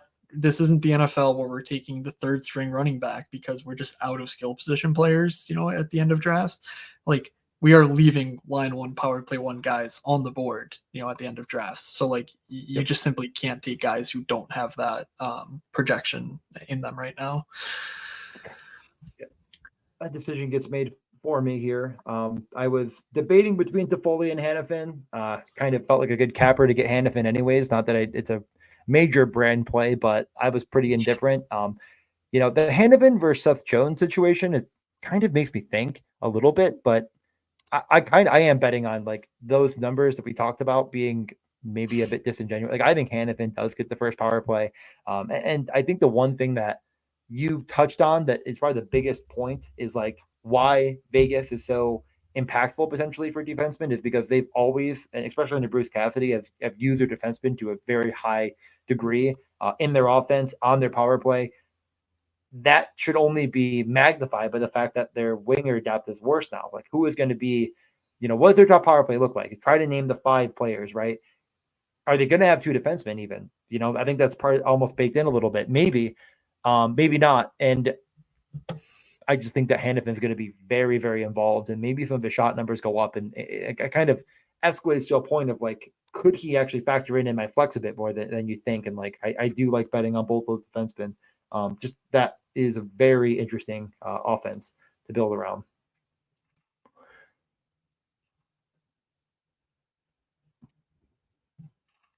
I hate having Tom at the turn here coming up, because that's what I'm saying, dude. Like every time I'm in a draft and he's at the turn by me, I'm just like, he makes the decision for me. I knew he was going to take Velarde if I took him, but I also wanted Cutter more than anyone else here. So I was like, do I take Velarde, screw up his stack, and not get Cutter, or do I take Cutter, lose Velarde, and then, but I lost Velarde anyway, so here we go.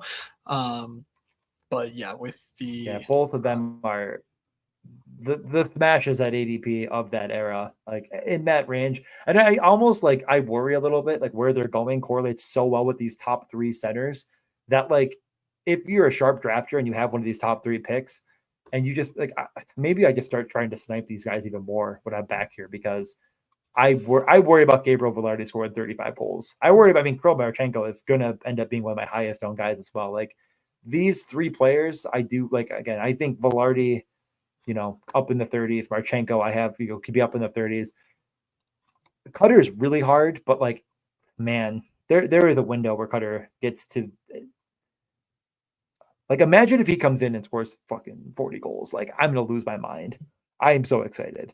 But yeah, Velarde is getting tougher to grab, as Tom's pointing out, because I do think more and more people are just getting keen to it. I think he is. I would, if you can bet him to score 30 this year at plus like 5-1 or something, I'm putting that bet down. Yeah. By the way, I don't know if people care, but I did make the drive to New Jersey this weekend. And speaking of awards, my current bets right now are on Cutter Gauthier to win the Calder and Lindy Ruff to win the Jack Adams. Lindy's 25-1. I'm pulling up Cutter right now. I believe he's 6 or 7-1. Yeah, something like that. I was going to say 7.5, but I could be wrong. Let's see. I actually have that one in Philly, so I can look at it. It's 650 on Cutter. So yeah, I don't know if anyone really cares, if anyone's betting based on me, but I certainly get that their projections are lower. It's more just the upside case, I think, because they're rookies, because we haven't seen it, that really entices me. So I'm happy to be wrong. Like, it'll hurt, but like, I get it. I've been wrong before, I'll be wrong again. But these are the sort of bets that I'm really excited to make, versus like begrudgingly making bets on Johnny Gaudreau, rounding back into form or something like that, like I just did. Like, I'm actively excited about, these rookies coming in, because I think they're different than the profile of most rookies that we see coming in. Yeah, I was really hoping that either Harley or Harrison would get to me. They unfortunately did not. I went with Sharangovich.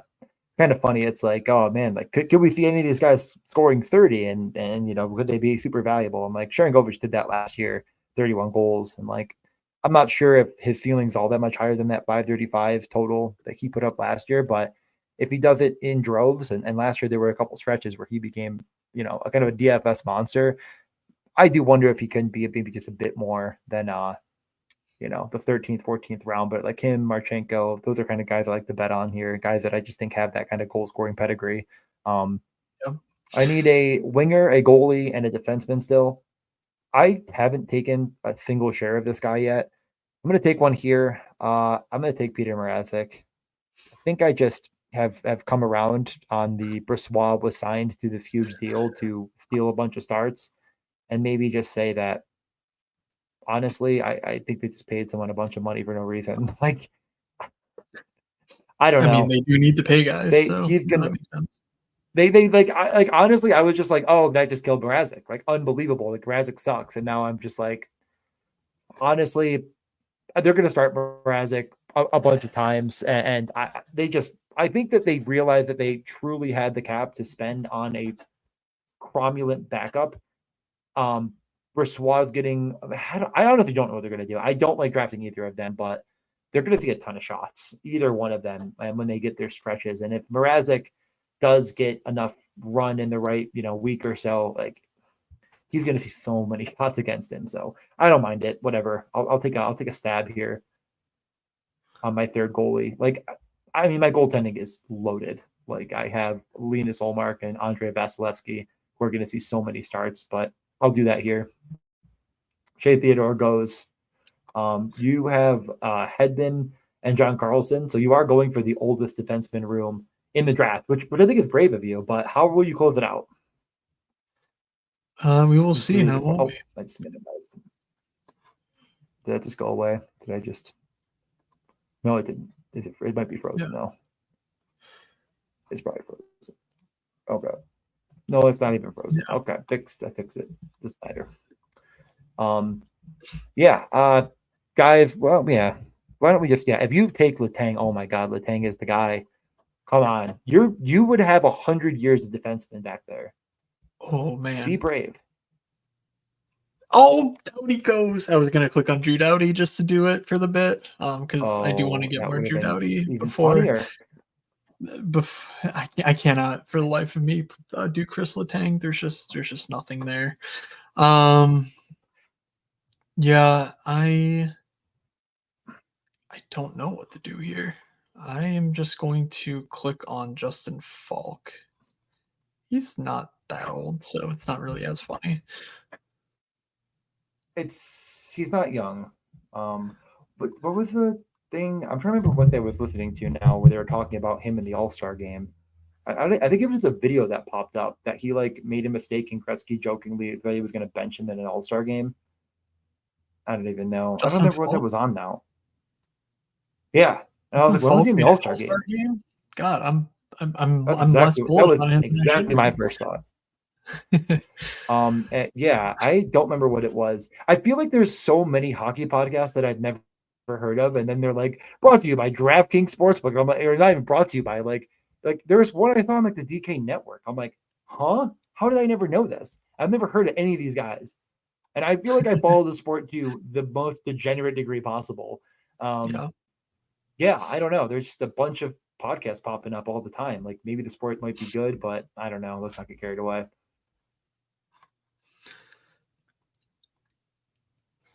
How many Rascal did take 4D and stop at least, but I am worried Arvidsson, Neighbors, Paterka, and Panarin are not quite enough at wing to get him where he wants to go in this world. It is. I really do think, honestly, that Joey kind of saved his team. I'm shocked. Like this is such a weird team, but I honestly feel like at the end of the day, it's not as bad as I thought it was going to end up being, and that's saying something because I thought that team was totally dust after Barkov. I'm like, see ya. Vetrano was really actually maybe the dagger that puts it away, but I don't know. I'm almost back on the clock here. Let me pull up my draft window. I swear on my life, if Rascal takes his 5th defenseman right now and ruins what I want, I am just going to snap. I mean, I don't know how DJ could sleep without the Sharon Govich, Rasmus Anderson. Oh my God, he took Tolvanen though. He scrolled the F down and took Tolvanen, who I had queued up just for my round 16 guy. Baby. I am honestly debating taking a 4th center here, and I never thought I'd see the day. We'll see. There, tickle my DJ needs a couple here, so I'm guessing he's going to take the one guy that I'm thinking about. But I probably could have waited on D because it seems like both of these guys are going to take different positions that I could have considered. But whatever, not a big deal. Honestly, I wasn't really okay. Frost was not the guy that I was Frost with thinking about. Konechny. Yeah, that's not. But yeah, there it is. That isn't the guy. Oh, really? Okay, cool. I mean, yes and no, to be honest. Oh, sorry. I thought you took So Toffoli for some obviously it's reason. Toffoli went right no, before I you. didn't. I mean, yeah, Earlier. I'm sitting here with Noah Hannafin. No one to Yeah, yeah, correlate yeah, with. I have yeah, Forsberg, Kempe, Kyrou, Hagel, Byfield, Sharangovich. Like I kind of feel like I just throw in yeah, Thomas Hurdle into this, and yeah. He went. I mean, yeah, I love Hurdle I this was year. gonna do it. I think he plays the wing alongside Eichel, which is tough because I want to be overweight on Eichel, and you can't stack two centers. I just don't think that's very good. Um, but yeah, that's the like I do love Hurdle this year, and respect your effort to go get him. Whatever. I'll just take Mark So Stone. I don't care. that's fine. Yeah, I mean, he's like last year, Yeah, but Mark at Stone last was going in the 90s, like this year, he's literally the last yeah. guy. Like that's fine. Like I can't crucify you for taking a relatively low floor guy Mm, because the role is, I mean, there if he's healthy. yeah. So he's gonna put up Right. spike weeks with just his talent level. That's the bet there. And like if you've already taken Eichel or Hannafin, or I don't think he's probably gonna play with Eichel, but again, we're getting to the point of like who is gonna play with Eichel.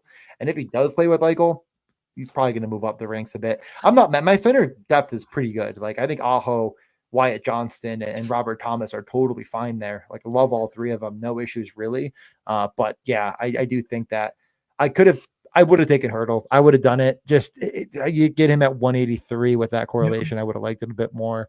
And I wonder, like, he's kind of the guy right now that I wonder if he doesn't move to wing and end up playing with Jack Eichel. Like, if they end up going within, Eichel, Hurdle. Why am I blanking on that? Oh, Barbashev situation. Mhm. Yep. Barbashev is Uh, draftable too. I think I could see a yeah. scenario where you take him with Eichel. Yep. So my team right now consists of guys including Boone Jenner, Ovi, Brad Marchand, Johnny Gaudreau, Victor Hedman, John Carlson, Justin Falk, Jacob Markstrom. Who better to fit in with this team? Who better? Did no one take DJ? Fantilli? No, Not that you're going to take him, but no, I'm not. were you Who really? better to go I'm with this gonna guess you're. dusty, dusty dust team than one Mr. Jamie Benn? Yeah, that's the ultimate dust I, bucket. at the end of Yeah, the day, I mean, yeah, I don't like it, but I think I he's don't gonna really. play with Wyatt Johnston all year, and he's gonna play on the top power play Yeah, all year. And yeah, I don't need Tom Wilson when Jamie Benn's there, but that is the same sort of old dusty veteran who I do actually believe is in a really good spot role and scoring eventually, fantasy. eventually, Wyatt Johnston's going to learn how to take faceoffs from both sides of the ice, and when that happens, Jamie Benn could be exiled to the Shadow Realm, which I'm praying for. That would be a good day for me to just when he Look, actually disappears. But yeah, no, daily fantasy, as I the will not last pick be for you, doing, whatever. but I took Mark Stone. I mean, I'm not going to say anything here. yeah. All right. Yeah, so we did one draft in 100 minutes. Not the best, but Yeah, yeah, hopefully yeah. hopefully you guys enjoyed that. Joey's out here trying to draft another in the $3. So if you want to draft again, go join that $3. It'll feel much faster.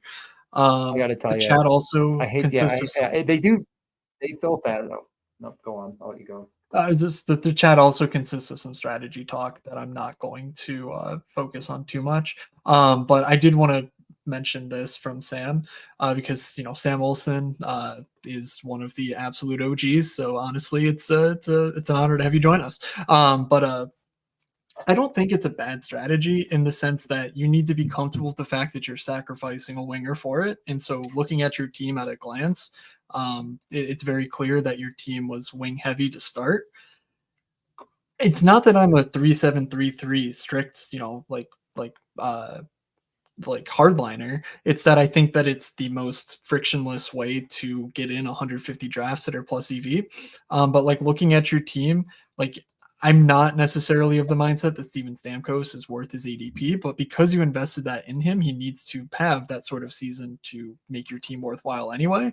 And so when you start a draft of Mikko, Reinhart, Stamkos, you mix in Timo, and then you double down on your Marchessault bet, like you're really investing a lot of premium capital at wing that could have gone to, goalie, for instance. So when you take Joey Wool, well, now you have basically a zero goalie situation afterwards. You draft 3 backups and Logan Thompson, Laurent Brossoit, and Jonas Corposalo. It's not what I would do. Alex Pietrangelo is not a player that I would draft, so on and so forth. But as far as the structure, I think it makes a lot of sense just in the fact that, like, if the things go right, that's how you'd want that team to look for your individual players, to have a good year. This is, I think, how they best are reflected on the team. I actually do think that Corpusalo is a player that I will be mixing in at the end of drafts, though, come the preseason, because I do not believe that Jeremy Swayman is worth his ADP right now. Well, and that's just can I say 2 things on that? Yep, go Or ahead. you got one more? I don't think the Bruins think he's worth his ADP right now. So that is they're true. obviously not paying the man. He's still unsigned. I'm not saying it's like, I guess my opinion is that, like, of these goalies, it seems like getting Swayman is just impossible. Like, I mean, again, I'm going Vasilevsky. I went Vasilevsky before Swayman here. Like, Yeah. I think that's true. I think he's before Demko, of course. Sorokin, I think you're starting to get into a debate for me, but, like, man, everyone is just jumping over themselves to just pile on the Jeremy Swayman. And it's like, yeah. Okay. I mean, I will be I'll fit it out. Like, that's kind of how I feel Yep. too. And it's projecting something we yeah. haven't seen yet from this club, from this organization, from this coach, so on and so forth. Like, we have not seen, that this, like, even with Jake Ottinger wasn't the alpha number 1 55 start guy with Montgomery in charge. So I'm pretty concerned that Corpusalo does get, 38, 39 starts here. And it's not the best, but, like, when you're talking late round flyers, getting the guy with that role on a team that should be pretty good in Boston, and especially really good defensively, I think that makes a lot of sense. And, like, I can't really fault it, even if it's not necessarily the process that I would take to get to this team. I mean, I'll just say, but for Sam Olson's team, not to be confused with Tom Olson, that I'm a coward, and I would have absolutely have just taken Montembeault over Dougie Hamilton, I think. And if I did take Dougie, I would have, again, been a coward and just taken Connor Ingram or Korchakov over Nico Hischier. But I definitely get the correlation. I get going with it. And at that point, I would have unequivocally been a coward and taken Joey Daccord over Jeff Skinner. Like, I just think that, like, the way I would draft is, like, I'm just too afraid to run into this problem of, like, wait, now I have 3 potential backups. You can make the case for Logan Thompson again. You can make the case for Lawrence Brossoit, but, like, I don't mind the scenario of getting 4 goalies. I just think I would have really, really liked one more that has a good potential of seeing enough run to get you there. And, like, Wool is really probably the perfect guy to kind of headline that group. A guy that I absolutely could see being, like, who's the backup again? I can't even freaking remember right now. Stolars, like, Stolars could be a nothing. And if that's the case, and Joey Wool, who I really do think was one of the only reasons this team was successful in the playoffs and almost moved on. Like, I think they could have if he would have stayed healthy. Like, he looked really good. I think he's going to run away with the net. I think I just would have grabbed one of the Ingram, Korchakov, Daccord, just to give you that feeling of, like, there's an up. Yes, and I think there's an upside case in all 3 of them. Yeah, I write a little bit about the goalie situation as well in my first Best Puck manifesto. So just using Sam as an example to sort of showcase exactly what I'm talking about. First, I'm showing the goalie, or actually, I'm not showing it, am I? There we go. So let me zoom in, and you can see here I'm just showing basically what qualifies for a 5th bucket in net, and that's basically exactly what Sam drafted minus the 4th goalie. And that you get a guy at 99, 147, 190. Cool. How did that fare? You can see wherever it is that basically you fared pretty well with advance rate no matter what you did, as long as you didn't find yourself in that exact situation. And that's sort of where the sphere comes into play, where like if you're just not getting those locked in starts, it's so hard to compete because everyone's getting locked in centers, wings, D-men because of just how few you need to draft relative to the entire pool of available players. I outlined that throughout this manifesto, 3 volumes. And then when you get to the playoffs, it's even more sort of just adamant that like you just simply cannot lose the net. Low investment goalie builds fare terribly. Sure, you might be able to inflate that to just get to this bucket by taking 4 of them. But in general, I think you're losing the 2v2s there often enough to where I'm just never finding myself in that situation. But if you do find yourself in there, certainly try something else to get out of it, whether it's taking 4 goalies, hell, taking 5 goalies. I don't know what the answer is, but you certainly just can't say, well, I'm taking 3 goalies, then I'll go late and just hoping for the best, because in the aggregate, you're just not going to fare very well. And this is basically the only trend that we find that consists both in the regular season and in the playoffs individually. And so the rest of, you can read the rest of it if you really want, but I just wanted to sort of showcase that as a, direct example of what we're talking about and why we find it to be very important to prioritize the goaltender position. Yes. All right. Good I want note. to shut Good it down. addition there, but yeah. Anything else you want to cover? I'll over.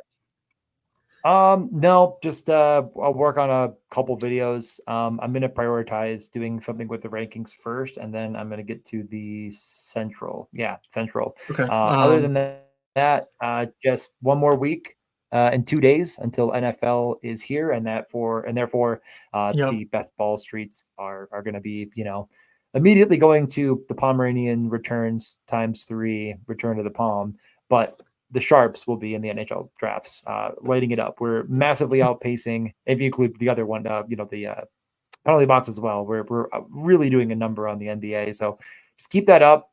It's noted, it's noticed, and we'd love to see it. Yeah, for next week, I will be traveling on Tuesday, so I don't think I'll be able to make the standard time. Whether we move it to Wednesday night, I'm not sure what you're doing, or whether that turns into you with someone else. I'm not sure. What'd you say? I never thought about it.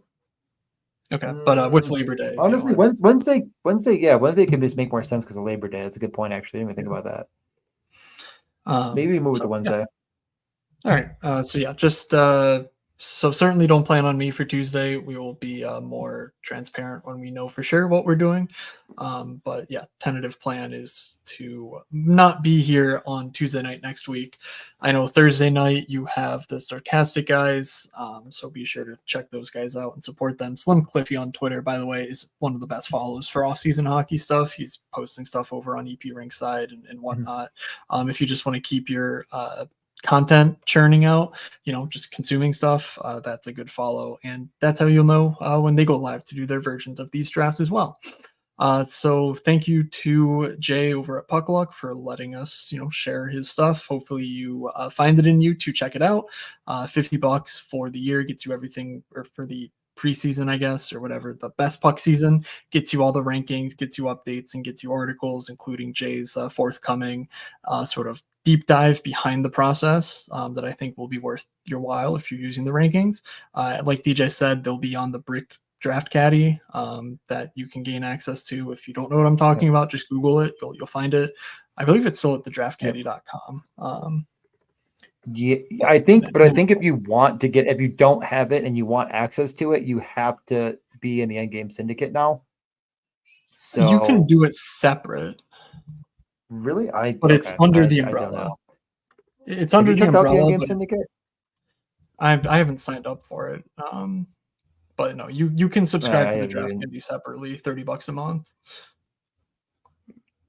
Yeah, okay. Maybe I'll I don't know. I'll think about some stuff. Once football ends, I feel like I can actually reach out to some people in the industry and see what their plan is and see if they have any interest in having me on, basically, and just kind of shilling my nonsense. So I'm going to try to do some of that. But just right now, it's just I feel like it'd be just rude. These people are stressing out. But yeah, let's get out of here. All right. We'll talk. So yeah, soon. I am on Twitter at Fake Moods. DJ's at DJ_Milton94. We have a Discord. DM one of us if you want in on the Discord. And also, my Best Puck Manifesto articles have the Discord linked in there. So if you're just checking us out for the first time, I'd love for you to check those newsletters out and to pop in the Discord. I have people somewhat often coming through and just asking me questions about, random pieces of the manifesto and whatnot. I'm more than happy to facilitate those conversations.